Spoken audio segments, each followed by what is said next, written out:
മത്തായി എഴുതിയ സുവിശേഷം 27-ാം അധ്യായത്തിൻ്റെ 45 മുതലുള്ള വാക്യങ്ങൾ വായിക്കുവാൻ ആഗ്രഹിക്കുന്നു.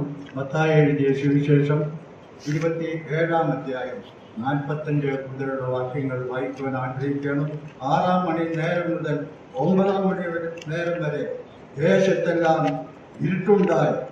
ഏകദേശം 30-ാം മണി നേരത്ത് യേശു ഏലി ഏലി ലമ്മാ ശബക്താനി എന്ന് ഉറക്കെ നിലവിളിച്ചു.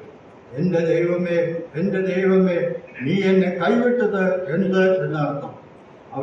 തുടർന്ന് നാം വായിക്കുന്നു 50-ാം വാക്യം. യേശു പിന്നെയും ഉറക്കെ നിലവിളിച്ചു, പ്രാണനെ വിട്ടു. അപ്പോൾ മന്ദിരത്തിലെ തിരശീല മേൽതൊട്ട് അടിയോളം രണ്ടായി ചീന്തിപ്പോയി. കർത്താവിനെ ക്രൂശിച്ചപ്പോൾ കർത്താവിനെ രണ്ട് ഭാഗത്തും രണ്ട് കള്ളന്മാരുണ്ടായിരുന്നു. എന്നാൽ അവരുടെ മധ്യത്തിൽ നിന്ന് വ്യത്യസ്തരായി കർത്താവ് കിടക്കുകയാണ്. കർത്താവ് തന്നെ അനുഭവിച്ച എല്ലാ വിലകളുടെ മധ്യത്തിലും അവസാനമായിട്ട് 2 പ്രാവശ്യം നിലവിളിച്ചതായിട്ട് നാം വായിക്കുന്നുണ്ട്. ആദ്യം നാം വായിക്കുന്നു ഏലി ഏലി ലമാ ശബക്താനി എന്ന് നാം വായിക്കുന്നു. അതിനു മുമ്പ് ദേശത്തൊക്കെ ഇരുട്ടുണ്ടായെന്ന് വായിക്കുന്നു. എന്താണ് ആ ഇരുട്ട്? ലോകത്തിന് മുമ്പാകെ അപ്രത്യക്ഷമാക്കുവാൻ തക്കവണ്ണം മതിയായിരിക്കുന്ന ഇരുട്ടായിരുന്നു അത് എന്ന് നാം മനസ്സിലാക്കുന്നു.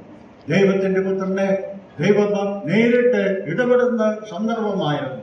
പാപത്തിൻ്റെതായിരിക്കുന്ന എല്ലാവിധമായിരിക്കുന്ന പരിഹാരത്തിനും വേണ്ടി ദൈവപുത്രൻ ദൈവപിതാവിനാൽ അവിടെ മർദ്ദിക്കപ്പെടുകയെന്നായിരുന്നു കാണുന്നു.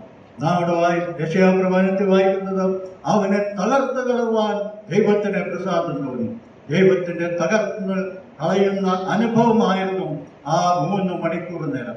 അന്ന് ലോകത്തിന് മുമ്പാകെ ദൃഷ്ടി അത് കാണുവാൻ കഴിയാത്തവണ്ണം ലോകത്തൊക്കെയും ഇരുട്ടുണ്ടായെന്നാണ് നാം വായിക്കുന്നത്. എന്നാൽ അതിനുശേഷം യേശു നിലവിളിക്കുകയാണ്, എൻ്റെ ദൈവമേ, എൻ്റെ ദൈവമേ, നീ എന്നെ കൈവിട്ടത് എന്തെന്ന്. നമുക്ക് വേണ്ടി അവൻ കഷ്ടാനുഭവങ്ങളായി തീർന്നപ്പോൾ ദൈവത്താൽ പിതാവിനാൽ കൈവിടപ്പെട്ടവനായി ഞാനും പിതാവും ഒന്നാണെന്ന് അരുളി ചെയ്തവനായ യേശു ക്രിസ്തു ഇപ്പോൾ നിലവിളിക്കുകയാണ്, എന്നെ കൈവിട്ടത് എന്ത് എന്ന്. തുടർന്ന് നാം വായിക്കുന്നു, യേശു ഉറക്കെ നിലവിളിച്ചു, പ്രാണനെ ഏൽപ്പിച്ചു കൊടുത്തു. ഇന്ന് രാവിലെ നമുക്ക് വേണ്ടി കർത്താവ് നിലവിളിച്ച കാര്യങ്ങൾ നമ്മൾ ഓർക്കുകയാണ്. നമുക്ക് വേണ്ടി കഷ്ടാനുഭവങ്ങളായി തികഞ്ഞവനായ കർത്താവിനെ നാം ഓർക്കുകയാണ്.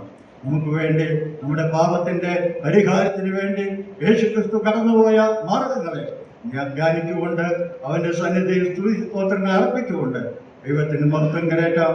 ദൈവത്തിന്റെ നാമം മഹത്വപ്പെടുമാറാകട്ടെ.